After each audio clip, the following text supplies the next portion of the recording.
there's nothing so much as a normal market, if you like. And I always say to clients, like, if you're waiting for a sign that everything is perfect to begin investing, it's just never going to happen. There's always going to be a reason why not to invest, why not to buy property, why not to do this. Borrowing capacity during sort of 23, 24, when interest rates were high or higher than what they are today, borrowing capacity was the tightest it's ever been in Australia. If the property's worth $500,000 today, in 20 years, you hope that property then is worth $2 million. The key question you need to ask yourself is, who's going to afford to pay $2 million in that location? Many of these regional areas probably weren't ready for that influx, and nor could they handle that sort of demand continuing. I mean, the hospitals, the police, the infrastructure, they'd need to rethink a lot of things. Welcome to Perth Property Insider, where you will learn how to grow your wealth and improve your life using Perth property. Our show is brought to you by Investors Edge Real Estate, the highly rated and award-winning property management, sales and buyers agency servicing the whole of Perth. Now, here's your host, Jared Mann. So, in a world where there's actually more data available out there than ever, what's probably more important than ever is that we know what we need to look at and where things are being distorted to fit someone's agenda and support choices that probably aren't going to work out too well over the long run. So today I've got Stuart Wemyss from ProSolutions on the show, and he's been putting together some really interesting research and ideas on why we should be questioning, I guess, the last 5 years of data and how we should be using it and really just holding it up to the light. So thanks for coming on, Stu. Oh, it's always a pleasure. Always great to chat. So it's been a pretty crazy period, hasn't it? When we think back, 2020, we had COVID come about. The world's never been the same again, and we're still feeling the effects of that. So unpack some of these disruptive events and what's transpired since and your thinking around it.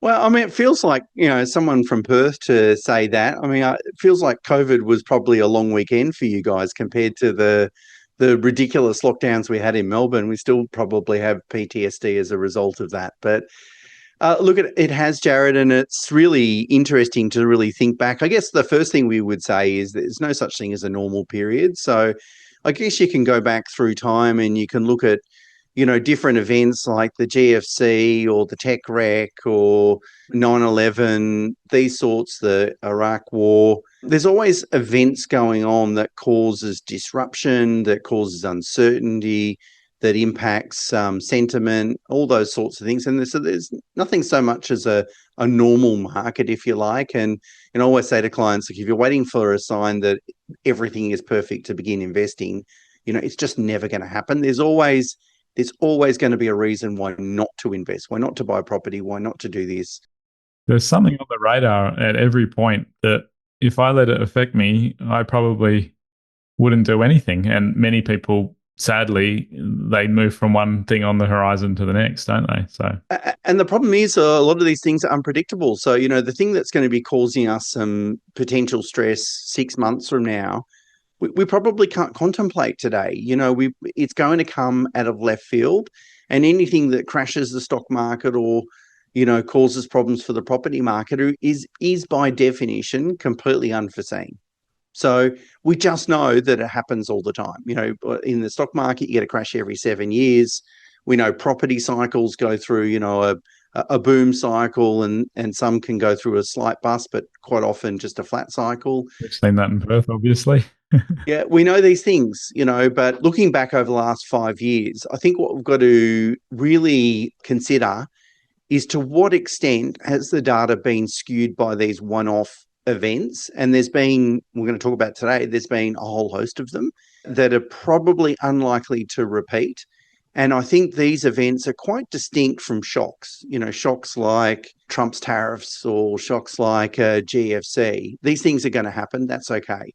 But there's some structural shifts that have occurred that I would argue, have been temporary over the last 5 years that has skewed property growth data in different locations. So in different capital cities, in regions, in states and so forth. And as investors, what we need to really be careful of is not being enticed to make what is a long-term financial decision off relatively short-term data. We need to, I think, cast our net wider in terms of the longevity of that data, and then also consider to what extent has the data been skewed by these events that have occurred over the last 5 years. Makes sense. So what are some of these events? Let's start to unpack these. Yeah, definitely. So, I mean, the first one that everyone would be familiar with is building costs. According to the ABS, building costs have increased by about 40% over the last 5 years. Now, they're kind of leveled out over the last sort of 18 months or so. It's sort of 1-ish or 1.5%.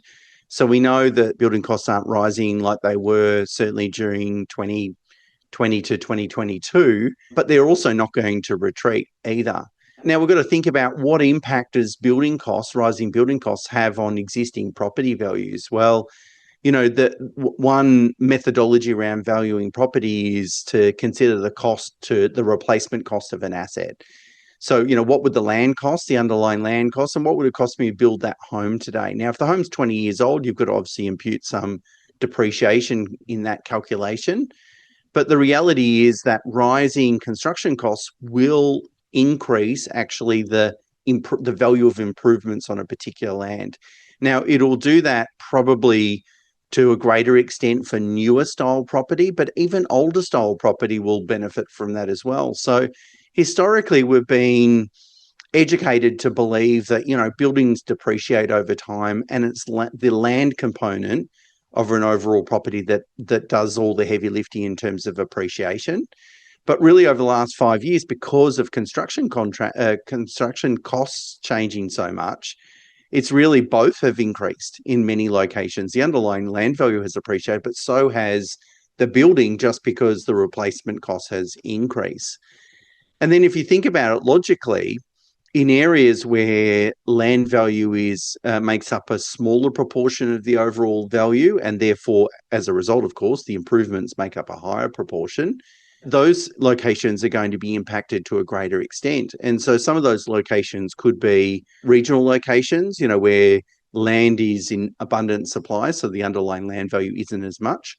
It can occur in new build locations, particularly where the houses are, 5 or fewer years old, for example. They're still relatively new dwellings, and so the cost to replace those dwellings are higher. Whereas when we look at property data, the property data, the sales data we look at, of course, it's going to be impacted by not only change in underlying land value, but also the value of the improvements on that land as well. So quite often we look at a new build area and go, look at that, 10% growth over the last 5 years on average. But is that because the underlying land value has changed, or to what extent has construction costs had an impact? And there's also then another sort of side impact as a result of, or a consequence of the result of the rising costs, is that over the last few years, or last 5 years perhaps, properties that were in really good condition were typically a lot more popular than those renovators' delight, if you like. And if we think about to late 20s, 21, early 2022s, a lot of the property activity was from owner occupiers because fixed rates were less than 2%. It was easy. It was more cost effective to upgrade and so forth. So anyone looking for an upgraded home at that particular time thought, I don't want to go anywhere near having to renovate a property. I want something brand new. So again, if we look at the performance, if we look at a property that's in a great suburb, but it's in pretty basic condition, the dwelling's in pretty basic condition, that's actually probably suffered from a lack of popularity. And so its growth rate might be understated compared to a property maybe next door that is in fact fully renovated in great condition.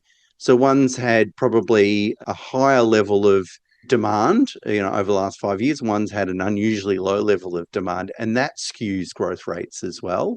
So it's really important to really think about construction costs. And if you have a look at the long-term average, so if you go back to the 70s, the long-term average is that construction costs grow at about 5% on average. So it is higher than inflation. And to some extent, that can certainly help sort of underpin the value of the dwelling or in the improvements on a particular property. But without a doubt, construction costs have skewed the numbers certainly over the last 5 years. And finally, I think the type of property that we're looking at also has a big impact, because I think developers will tell you that to build higher density property, the cost to build those has increased by more than 40%, probably closer to 50%. And it's hard to pull apart their rhetoric sometimes, because sometimes they're just talking prices up and the reason for increasing prices. So never trust a developer. But the idea is, or I think there is some basis that the fact that those sorts of properties cost more to produce these days. To that point as well, when the costs to develop something new are so much higher and increasing, it's also discouraged extra supply from getting created. So you'd also think that now that established moved a lot closer to the cost of new, and it's taken a while to catch up to new because it surged ahead by so much, that's also going to encourage a lot of extra supply to come on and compete with those types of properties that aren't necessarily unique and don't have that higher land component. If it's just the build and they can go and chuck up another 4x2 around the corner and there's no scarcity of that land, then all of a sudden you're going to have a lot more supply you're competing with. And the same goes for apartments. Arguably have probably had a very good run, especially in Perth, where there hasn't been any created for such a long time, and they are catching up as a result. But I can't say that the next 5 years is going to be the same as the last 5 years. No, that's right. And it's going to be different for every location, different property type. And this is what I would encourage listeners to really think about, and is if they're contemplating investing in a particular location or a particular type of property, they've really got to kind of unpack to some extent to how has construction costs impacted prices in that area. And it's going to be different for different locations. And it also is a bit subjective too. It's really hard to nail, because property prices are influenced by a whole bunch of different things at any particular time. It's hard to isolate to what extent these components have had an impact. But I think the answer is at least having some consideration rather than none. That's kind of important. And I guess as a longer term consequence, particularly around apartments and new build apartments, is that if those prices have, the cost to build those dwellings has increased substantially, then developers aren't going to do it until the actual prices follow suit as well. So perhaps that gives some investors some, not that I'm suggesting people go out and buy in these high density properties, because quite often they don't have a strong land value component, so they don't make great investments. But it does give us some sense of where the pressure might be on the market and what prices might do in the future as a result of these cost increases. Well, that's definitely makes a lot of sense on the cost increases for construction side. What are some of the other disruptive factors that you've worked out? We know borrowing capacity is has a really big impact on property prices. And that kind of makes really logical sense, of course, when we have ready access to funds to be able to borrow. When unemployment is low, everyone's at full employment, wage growth is high, we can access more money. Of course, that's always going to flow into property markets. That increases demand, of course, then increases prices. So it really is interesting then think about, how changes in borrowing capacity will change property price growth. Now, and I'm talking about sort of the COVID period, which is the last 5 years. But if we even cast a longer net and go back to 2017, because that's when credit policy started to tighten in Australia. And I know it was a while ago, but the main sort of tightening that occurred was the focus on living expenses. So before 2017, the bank would use a benchmark for living expenses. And for a family, it might have only been $30,000 a year. And we know today that family's probably realistically, they're probably spending something close to $80,000 a year. So that makes me feel a little better about my household spend. That's right. So certainly they were undercooking living expenses, but then there was a strong focus. And if you've got a long enough memory, you'll remember stories about, them asking about Netflix subscriptions and all these sorts of things, taking it to the nth degree. And the other thing then was a crackdown on interest-only lending. So the APRA, the regulator, thought, well, the banks are lending too much on the interest-only basis, and their main concern was investors, but also from an owner-occupier perspective. And then there was a strong focus on bringing that back. So a lot of investors converted to principal interest, just get a lower interest rate. And there was, heavy focus on that. But we have to remember that all those changes when those changes were occurring, the RBA cash rate was only 1.5%. Very low. So it was very low. I mean, much lower than what it is today, of course. And, so these credit policy changes, I guess, were insulated somewhat, or the impact of those credit policy changes were insulated as a result of much lower interest rate settings. So we had those credit policy changes, but then we were leading into a period of time of relative low interest rates. As we know, when we got into COVID, we had pretty much almost zero cash rate. And then, of course, we know over the last 18 months, we've experienced much higher interest rate settings. So it's interesting then to think about, how these credit policy changes that occurred before COVID really then played out over the interest rate cycle. And then the other thing that APRA did was increase the benchmark interest rate. And again, they increased that benchmark interest rate from 2% to 2.5% in 2019. So again, before COVID. And the benchmark is the interest rate premium that is added on top of your current rate to test, whether a borrower can actually afford a loan and whether they can afford the repayments if interest rates rise. So that used to be 2%, it increased to 2.5%. And then in 21, they increased that to 3%. Now, remember, in 21, interest rates were still really low. Fixed rates were sort of below 2%. Variable rates were sort of between 2 and 2.5%. Wasn't that big a deal? You added a 3% buffer on top of that. You've got to approve repayments at 5.5%. Not a big deal. But then, of course, we, went into a period of much, much higher interest rates. There were a lot of hikes. Of course, we peaked out at 4.35%. And these borrowing capacity rules really started to tighten up. In fact, I would say that borrowing capacity during sort of 23, 24, when interest rates were high or higher than what they are today, borrowing capacity was the tightest it's ever been in Australia, because we've had the highest level of indebtedness. We've had, therefore, the highest prudential standards around benchmark interest rates, living expenses, focus on interest only, and so forth. And that's going to skew markets. So we're then going to think about, when borrowing capacity changes so dramatically over a period of time, it is going to skew where demand occurs. And of course, we've seen that over the last 5 years, where the cheaper markets, or the markets that used to be cheaper, in terms of capital cities and regional towns and so forth, enjoyed much higher demand compared to the traditionally more expensive Melbourne and Sydney markets. And a lot of that was a result of an overnight tightening in borrowing capacity to an extent that Australia had not seen before. And as a result, I know we were having conversations in 2020 and 21 and so forth. This is what your borrowing capacity is. If it was an investor or an occupier, and if they didn't do anything and didn't take action at that time and came back a couple of years later, borrowing capacity is halved. Now you can't actually afford to invest. Last year you could, but this year you can't. It really does change. And then people will go, well, I want to invest. I fell in love with the idea. Now I've got a smaller budget. And so I've got to find a market that's got that smaller budget's going to suit. And so we then have to ask ourselves, just like the increase in construction costs, to what extent will that play out? How will that play out in the future? Will borrowing capacity change much more in the future? And how will that impact other markets? Just real quick before we continue on with the episode, are you getting my email updates yet?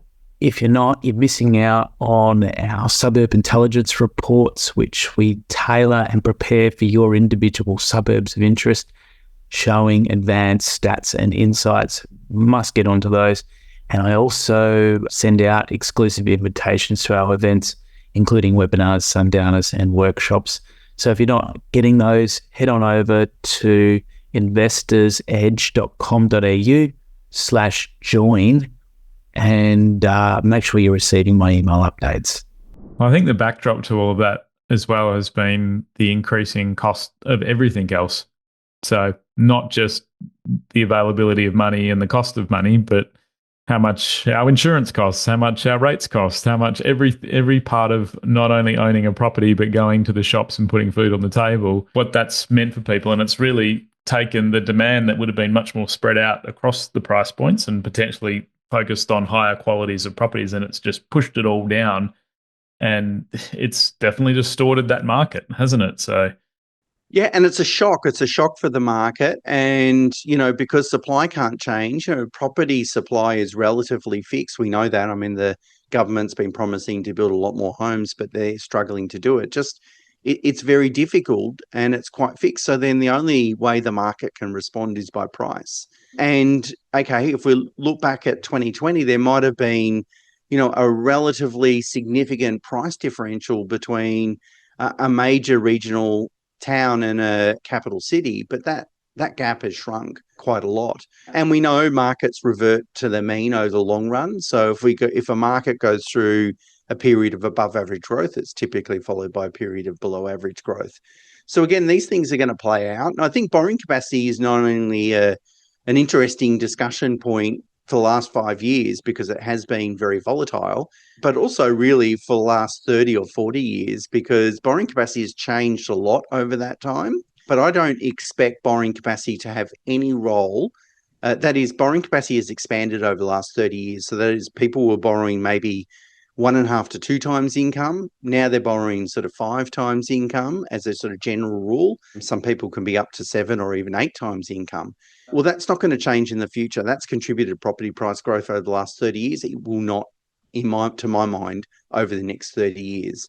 I mean, I don't see the double income household changing either. It went from just the single income to the double, and that's exploded what people can afford at different points in history as well. That's unlikely to change, I don't think, unless AI replaces a lot of us and we're left with a lot of free time, and we might go back to, having a half part-time job each, but that might not be willing. I'm looking forward to sending a humanoid to the office to do my work, and I can just sit at home. No, I think you're right. I mean, there's a multiplier effect there, isn't there? Gone from single income to double income, and then gone from borrowing 2 times family income to borrowing 5 times family income. There's a huge multiplier effect. So then the other thing then linked to that borrowing, or the extension of that discussion around borrowing capacity, is then what is going to drive people's capacity to be able to pay more for a particular location? Well, in some locations, it's purely going to be income. And we know income growth is sort of 3 to 4% in Australia. So therefore, theoretically, if borrowing capacity is going to remain stagnant, properties in locations that are just solely reliant on income growth can't really grow more than 3 or 4% over the longer run. Unless, of course, they have a changing demographic that brings in new money. And it's one of the areas I've been studying lately where I've looked at the most gentrifying locations of Perth, and it's been fascinating to see, just how much new money and that greater desirability and how it can lift the whole suburb from changing the cafe strip to renovating every house and, taking it to a whole place that's now desirable. So, but that still requires, as you point out, money and increasing incomes, and it wasn't from the existing population of that area, but it still required that money to come and do it. Yeah, that's it. I mean, gentrification means that it typically means the demographics are changing as well, and so it's attracting a cohort that has other sources of wealth in addition to rising income. So business profits, inheritances, employee shares is a big one. We've got clients that work for US tech companies. They'll just hand out shares like they're going out of fashion. It's a huge sort of injection of wealth that aids property purchasing capacity. So, yeah, the borrowing capacity consideration is a really big one, I think, particularly over the last sort of 5 years, and whether it's skewed property purchasing trends, both from an investor perspective and for our own occupier, something for us to all think about. Well, really finalising that point, do you see this 3% buffer changing and becoming easier to allow more money, or do you see this staying the same? Look, I think the common sense approach would be to have a 3% buffer, but a ceiling rate. Add 3%, but don't, the benchmark interest rate can't go over 8%, because the chances of actual interest rates exceeding 8% for any material period of time are very, very low. People would be tapping the exit button well and truly, and we'd be in a whole range of crisis. The government just couldn't allow it to happen. I mean, interest rates got close to that mark pre-GFC on a variable rate basis, but indebtedness has increased. Household indebtedness has increased a lot since then, so we're a bit more sensitive to interest rates. So I think that's probably the common sense approach. It seems like the regulator, based on its commentary, has no appetite to make any changes anytime soon. And, with property price growth where it is at the moment, I just don't think that they're going to change. It's almost like the potato's too hot to touch it, and it's easier to just leave it alone. So that's not going to increase people's ability to pay more and necessarily help these lower end areas have another surge. People are hitting their affordability sort of limits and getting to that point. And so what I hear that you're saying is, does it come back to quality then in someone's ability to pay more? Yeah, I think if you're going to buy in a particular location and you hope to get, say, 7% growth over a long period of time on average, so your property is going to double in value every 10 years, you've got to really ask yourself, if the property's worth, let's make the maths really simple, if it's worth $500,000 today, in 20 years' time, you hope that property then is worth $2 million. The key question you need to ask yourself is, who's going to afford to pay $2 million in that location? And we it's very difficult for humans. We're built in hardwired to deal with really small numbers. Compounding numbers are difficult to get our head around. So maybe stripping inflation out of those numbers makes a little bit more relatable, because quite often we think, oh, how could a property be worth that much in 20 years' time? But the reality is it happens, but not in every location. So I think it's a really important consideration around, to what extent has borrowing capacity changed property prices over the last few decades? And then also, has it impacted buying trends over the last 5 years? And what do we think is going to happen over the next 30 years? And my view is, I think borrowing capacity is going to be stagnant. It's not going to make any contribution. So for those people, those Australians that their only source of wealth is salary income, then their capacity is going to be directly linked to salary income. So we then have to invest in areas where there's other sources of income. Okay, that makes a lot of sense. Great. Well, I know you've got a few other of these things up your sleeve. Let's unpack another one.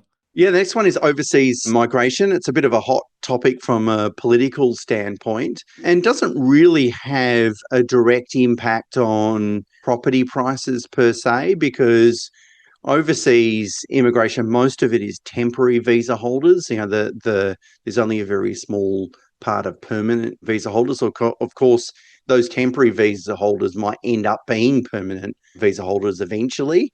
And most of the temporary visa holders are students, overseas students. And so they're going to rent rather than buy. So they don't really add to buying property demand, but they do have an impact on the underlying economy in terms of GDP.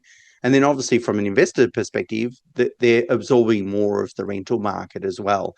And so we've seen, significant changes in rental incomes in particular markets. I know certainly Perth, but most capital cities have experienced that. So I guess we've got to then think about, when we see a particular rental yield and rental growth, we've got to form a view on, what is the sustainable level for that particular property and where do I think that rental profile is going to go.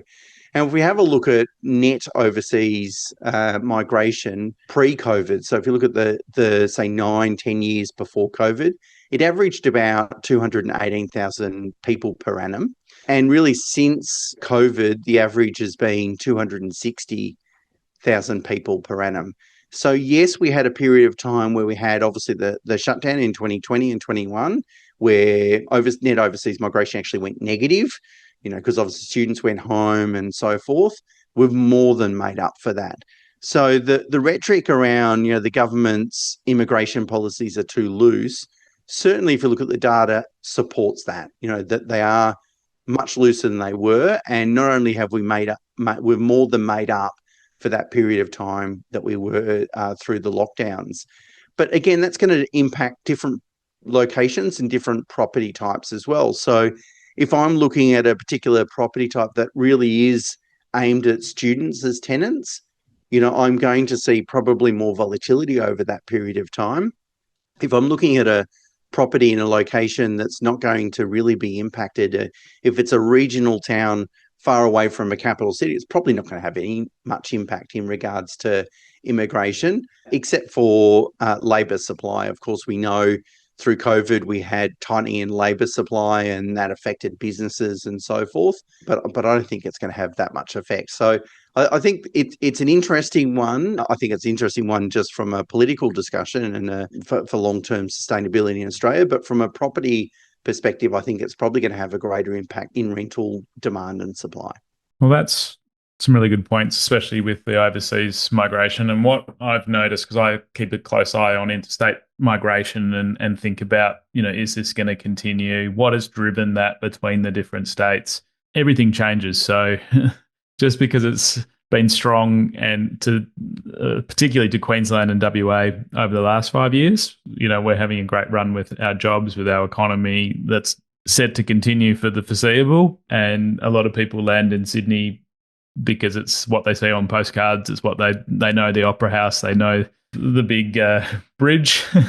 They go there and work out that, gee, it's pretty hard to get a job, or that the cost of living and everything's very difficult. But likewise with Melbourne, it hasn't been the flavour of the month necessarily for the last 5 years, let alone the last month.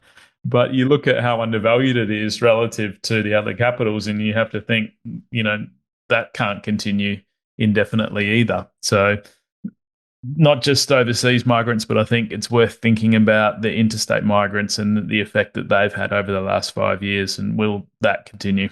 Yeah, interstate migration really gives you a sense of sentiment, because the numbers aren't that large that it really makes a huge difference. It's not like there's an influx of people going to Perth or Brisbane that there's just a complete shortage of housing. We're not talking about large numbers.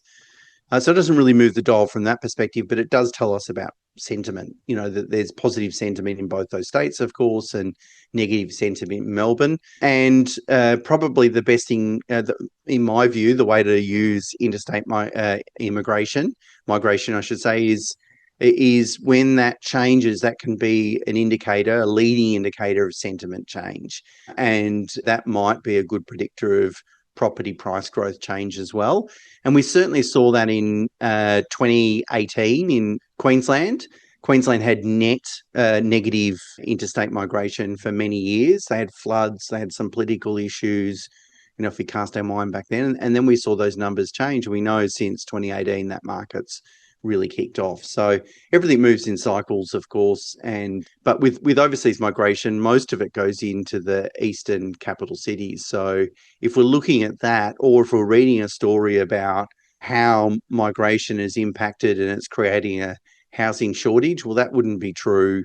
I don't think that would be true in all locations in Australia. It's going to impact only certain markets and certain property types.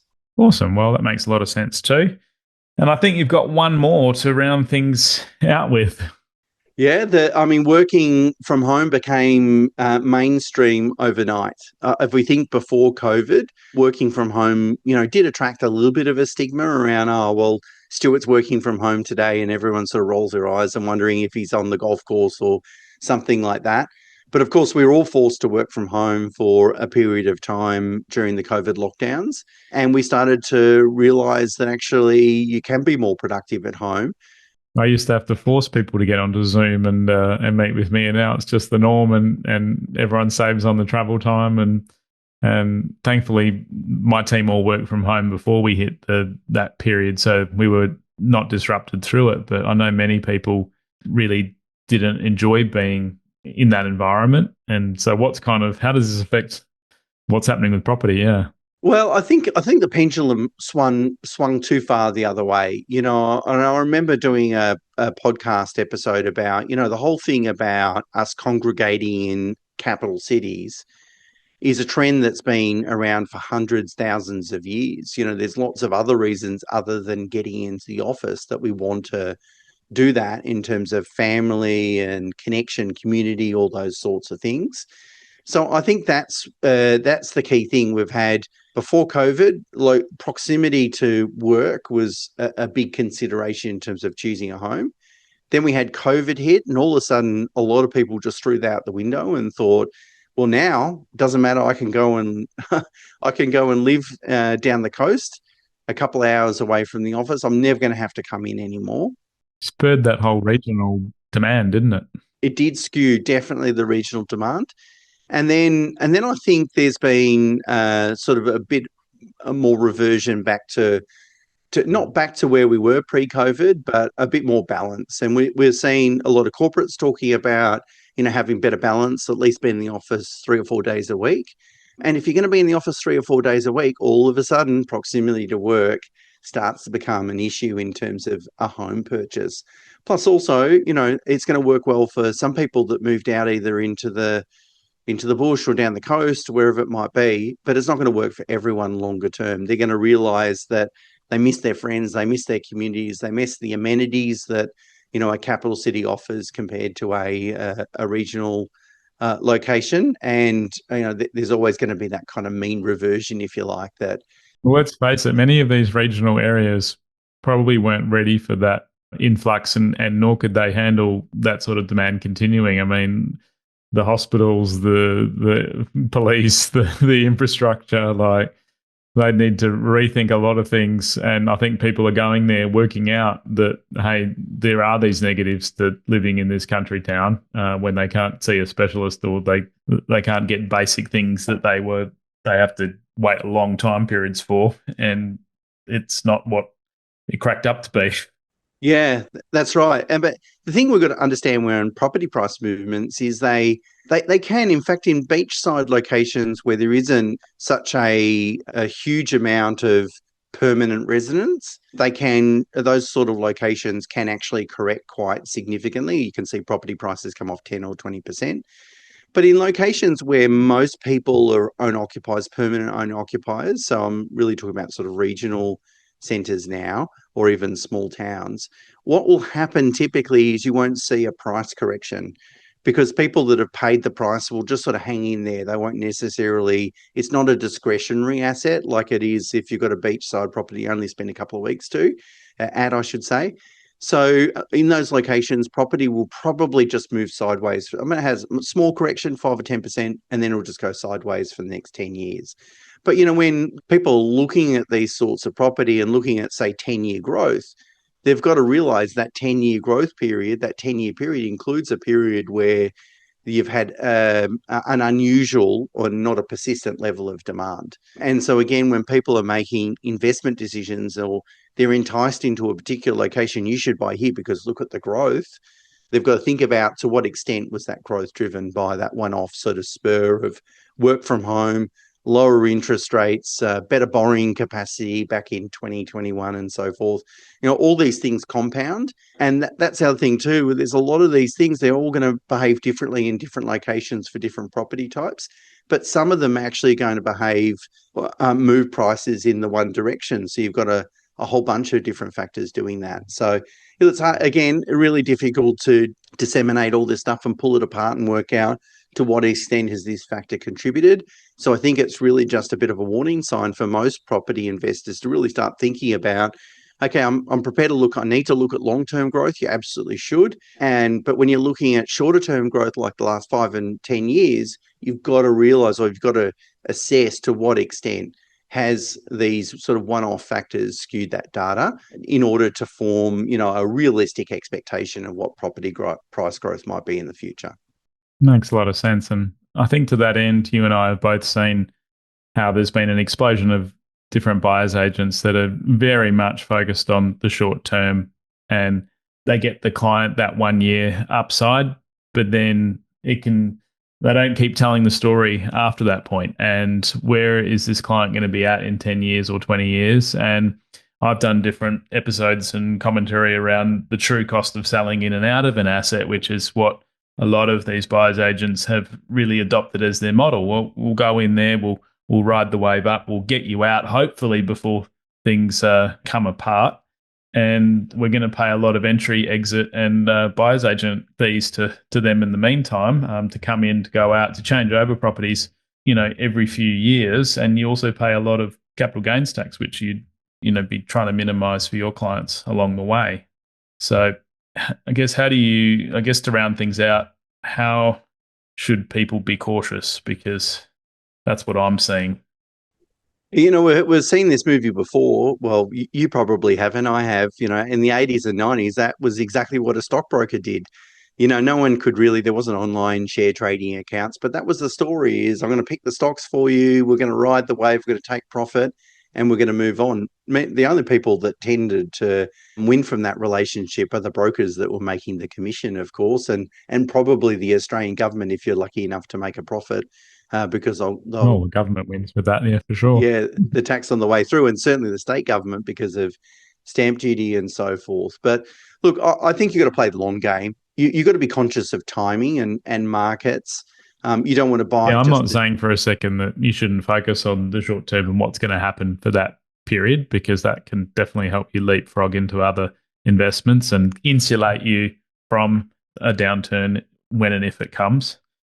You just got to be really careful about a data-driven approach, I think. And this is what made me write the blog, because I was seeing a lot of posts from buyers agents espousing, what's happened in the last 5 years? What's this short-term property done over the short term? And it looks great, and that's fantastic. And really, if people have generated a good return over a relatively short period of time, I'm not trying to dress that up as bad news. Of course, that's great news for that particular investor. But you just got to be really careful about extrapolating data, particularly if that data is being impacted by what we think will be non-reoccurring events. And also, to my mind, if you're going to use a buyer's agent, you certainly want them to be over the data, but you also want them to be a local area expert. That's what you're paying for. If I engage you, Jared, you lived in Perth, Perth, you've bought and sold property in Perth, the agents, how the agents behave. That's what I'm paying you for, is that sort of experience and advice, not to run a spreadsheet and look at the demographic data or do something like that. Well, you definitely want you look back over, 20 plus years of data to inform the fundamentals. And I think looking at the short term also can help insulate you, but don't do that at the expense of the long term, and don't focus on the last 5 years of data to make those longer term decisions that you're making now. Yeah, spot on. Awesome. Well, thank you so much for your time. Thanks, Jared. Always enjoy our chats, and great to catch up. Thanks, mate. Cheers. So thanks for tuning into this episode. If you've enjoyed it, please like and share it with friends. And if you too, like many of the other listeners we hear from, do want to get help with a strategic plan that doesn't just look at 5 years. We look back over how properties have performed historically, and we look 30 years ahead, and we model everything out based on your situation using really realistic and conservative numbers, so that you're not counting on the same to happen that has happened in the last 5 year period. But building wealth for the long term is the focus, and we've got our buyer's agency service to go and execute and find the best quality of property that you can afford. So get in touch if we can help you in those areas. And thanks for tuning in. Catch you on the next one. Just a reminder, the information discussed in this podcast is general in nature. As we don't know your specific situation, you should always seek professional advice before taking any action. For free market reports on your suburbs of interest and other helpful resources to grow your wealth, make sure you join my property investor update at investorsedge.com.au/join. And finally, make sure you're a member of our Perth Property Investment Facebook group to be part of the conversation with other like-minded investors, get help to your questions, and get a feel for what's going on out there in the market. I'll see you in the group.